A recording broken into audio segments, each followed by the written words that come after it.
Hello friends, this is going to be just a little tutorial showing you how you can access Nearpod through Schoology. I know that we've done this before, but just in case you forgot. So your teacher is going to upload a link for you to click on.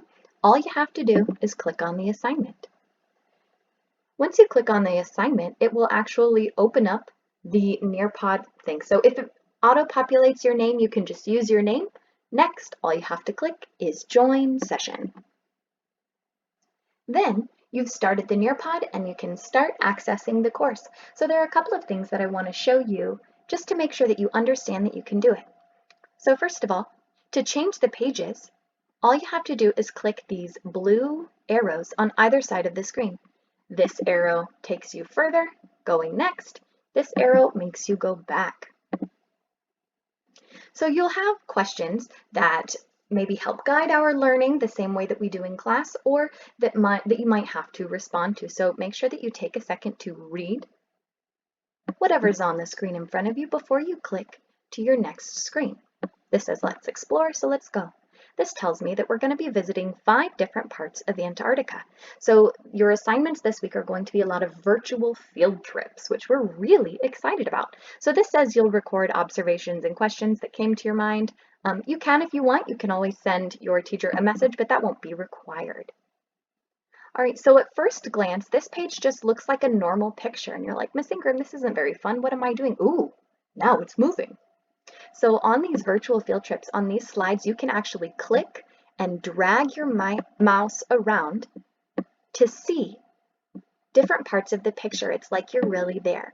So not only can you click and drag to move it in, but you can also use your arrow keys up and down.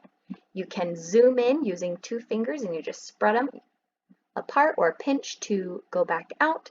So you are able to manipulate to change what you see in the picture by dragging and moving it around. Now I'm going to skip through these next couple slides because they do the same sort of thing. So your virtual field trips might take you through several different locations that you can look through. Make sure you're taking your time and really exploring the pictures, seeing what do you notice, what do you think it's trying to teach you, how is it connected to the question that we were asking at the beginning of the lesson.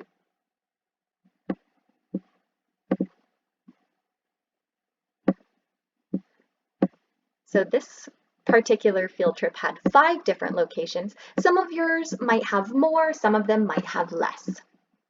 All right, let's learn. So the next screen that we're going to look at has different facts about the location, this time the continent of Antarctica. So you might see that Microsoft sway for just a couple seconds while it is loading, but it will come up with a page. So at this screen, there are a couple of different ways. It shows you right here, you can either scroll down or swipe. So you can, once again, use the up and down arrows to change what you're looking at on your screen, or you can just scroll with 2 fingers up and down, reading about all of the different information. So notice it gives you maps, tells you which hemisphere, that's which half of the Earth they're on, if there are any borders, what languages they speak in Antarctica, how many people live there. And this is the kind of information that you'll be getting about the other locations that we visit for our field trips as well. It tells us about different species, different kinds of animals that are unique to Antarctica. That means they're only in Antarctica. So I see emperor penguin, ice fish. Ooh, that one looks creepy. And then once you've read all of the information, you go ahead and you click next. Now here I see a video. Now this says 360 degrees. If you have a video that says 360 degrees in your field trip, it's just like the pictures in that we're able to click and drag. So notice I did have to click play in the middle of that video to start it. But now, just like on our virtual field trip, for this video, I can actually click and drag and move around. All right, I'm not going to watch this whole video because that's not the point of this lesson.